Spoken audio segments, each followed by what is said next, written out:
दोस्तों, कहानी है फ्रांस में हुई उस बैंक रॉबरी की जिसमें डकैतों ने 27 घंटे तक लूटपाट की और इसकी भनक किसी को भी नहीं लगी।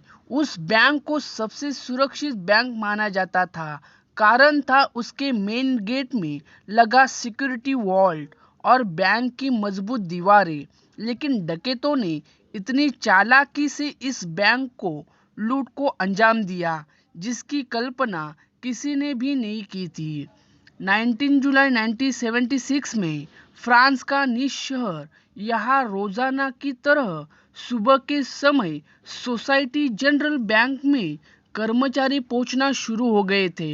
यह बैंक उस समय दुनिया का सबसे सिक्योर्ड बैंक माना जाता था क्योंकि यहाँ सुरक्षा के लिए सबसे मजबूत वॉल था। यही कारण था कि यहाँ चोरी होना लगभग नामुमकिन था।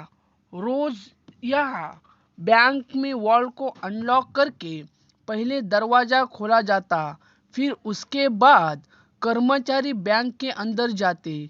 उस दिन भी कर्मचारी बैंक के वॉल्ट को खोलने की कोशिश करने लगे, लेकिन वो नहीं खुला। बता दे, इस वॉल्ट का वजन करीब 20 टन था। पहले भी कई बार इस दरवाजे को खोलने में दिक्कत आ चुकी थी। दरअसल इसके अंदर का लॉक अक्सर जाम हो जाता था, जिसे वॉल्ट बनाने वाली कंपनी की मदद से खुलवाया लिया जाता था। उस दिन भी बैंक कर्मचारियों को लगा कि शायद इसका लॉक अंदर से जाम हो गया है। फिर उन्होंने दोबारा वॉल्ट बनाने वाली कंपनी को इसकी सूचना दी। आधे ही घंटे के बाद कंपनी के एक्सपर्ट बैंक पहुंच गए। उन्होंने इस दरवाजे को खोलने की कोशिश की, लेकिन हैरानी की बात यह थी कि इस बार उनसे भी यह दरवाज़ा नहीं खुला। उन्होंने कई बार इसे खोलने की कोशिश की, लेकिन वो नाकामयाब रहे। उधर बैंक के बाहर ग्राहकों की भीड़ लगी थी। आखिरकार 3 घंटे बाद बैंक कर्मचारियों ने और वॉल्ट कंपनी के एक्सपर्ट ने तय किया कि दरवाजे में ड्रिल से छेद करते देखा जाएगा कि आखिर वॉल्ट खुलने में दिक्कत कहाँ आ रही है। वॉल्ट के दरवाजे पर किसी फोर्स एंट्री के निशान भी नहीं थे, जिससे कि यह लग सके कि किसी ने उसे खोला हो या खोलने की कोशिश की हो। हेवी ड्यूटी ड्रिल से जब छेद करके दरवाजे के अंदर देख गया तो सभी के होश उड़ गए। दरअसल वॉल्ट के दरवाजे को किसी ने वेल्ड करके अंदर से बंद कर दिया था। यह मंजर देखकर बैंक कर्मचारियों को हैरान होना लाजमी था, क्योंकि वॉल्ट के दरवाजे के अंदर जाने का बस एक ही रास्ता था। इसके न ही इसके अंदर कोई रोशनदार था और न ही कोई खिड़की।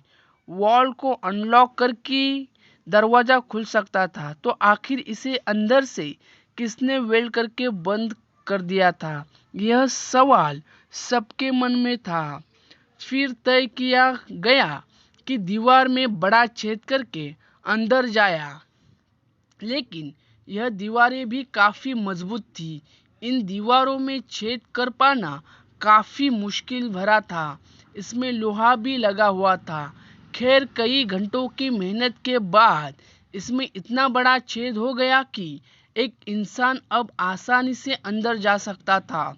जब अंदर का मंजर देखा गया तो सभी के होश उड़ गए। बैंक में चोरी हो चुकी थी। कुछ लॉकर्स टूटे तो कुछ खुले पड़े थे। वही दीवार पर स्प्रे से कुछ अल्फाज लिखे हुए थे, जो कि फ्रेंच भाषा में थे। दीवार पर लिखा था सैंस आर्मेस सैंस हैंस इट सैंस वायलेंस, जिसका मतलब है बिना हथियार के, बिना नफरत के और बिना किसी हिंसा के। बैंक कर्मचारियों ने देखा कि वहां जमीन पर एक सुरंग बनी हुई है। अब आगे का काम पुलिस का था। पुलिस मौके पर पहुंच चुकी थी। डकैत बैंक में मौजूद पैसा और सोना लेकर फरार हो गए थे। जो सुरंग उन्होंने बनाई थी वो शहर के सबसे बड़े अंडरग्राउंड सीवरेज लाइन में जाकर निकली। पुलिस को मौके से काफी सामान मिला जिसे लुटेरों ने लूट के लिए इस्तेमाल किया था। इसमें 27 गैस सिलेंडर भी थे जिसकी मदद से डकैतों ने वेल्डिंग टॉर्च जलाई थी। न सिर्फ इतना, उन्होंने सीवरेज लाइन में ताज़ा हवा के लिए वेंटिलेशन उपकरणों का भी इस्तेमाल किया था। गाइडलाइंस के मुताबिक यह लूट $20 मिलियन से भी ज़्यादा थी, जिसकी आज के ज़माने में कीमत $110 मिलियन यानी 900 करोड़ भारतीय रुपए को बराबर थी। यह उस दौरान की सबसे बड़ी बैंक लूट थी। उस समय फ्रांस के बैंक में हुई इस लूट का पूरी दुनिया को पता लग चुका था। पुलिस अब उन लुटेरों की तलाश में जुट गई जिन्होंने इस बैंक रॉबरी को अंजाम दिया। 3 महीनों के बाद यानी अक्टूबर 1976 में पुलिस को एक बहुत बड़ी लीड मिली।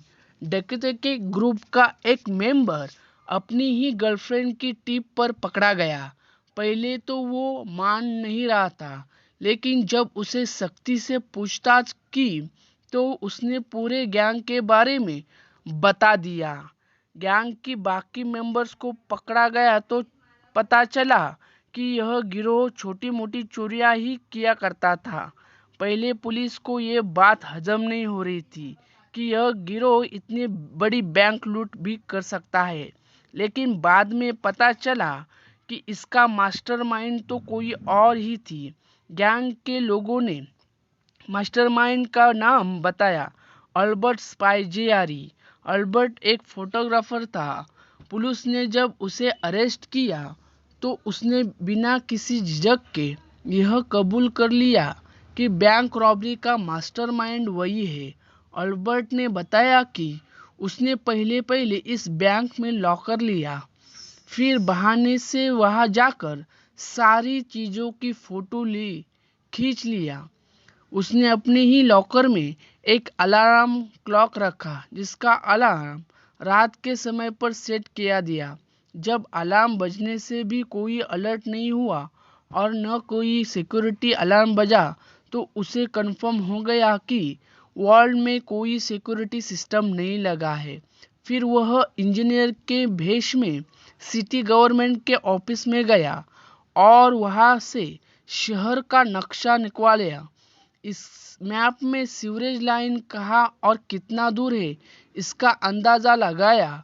फिर उसने कैलकुलेशन की तो पाया कि अगर वह सीवरेज लाइन में 26 फीट का टनल बनाए तो वह सीधा बैंक के अंदर निकल सकता है। इस काम के लिए बहुत ही मेहनत की जरूरत थी, लिहाजा अल्बर्ट ने इसके लिए शहर के गैंगस्टर के कॉन्टेक्ट किया और उसे अपना प्लान बताया। उस गैंगस्टर ने अपने आदमियों को इस काम पर लगा दिया। टनल को खोदने के लिए 2 महीने का वक्त लग गया क्योंकि यह काम बिना किसी मशीन के किया जा रहा था और इस काम को रात के समय ही किया जाता था। फिर 18 जुलाई 1976 की रात को वो वॉल्ट में फाइनली दाखिल हो गए। अगले 27 घंटे तक उन्होंने बड़े ही आराम से लूट की। वहां उन्होंने लंच भी किया और डिनर भी, फिर लूटपाट के उसी टनल से फरार हो गए। पुलिस ने अल्बर्ट को इस बयान के बाद उसे कोर्ट में पेश किया। अल्बर्ट ने वहां भी अपना जुर्म कबूल कर लिया। उसे इसके लिए उम्र कैद की सजा सुनाई गई। तो दोस्तों, वीडियो कैसी लगी? वीडियो अच्छी लगी तो वीडियो को लाइक करना, शेयर करना और कमेंट करना।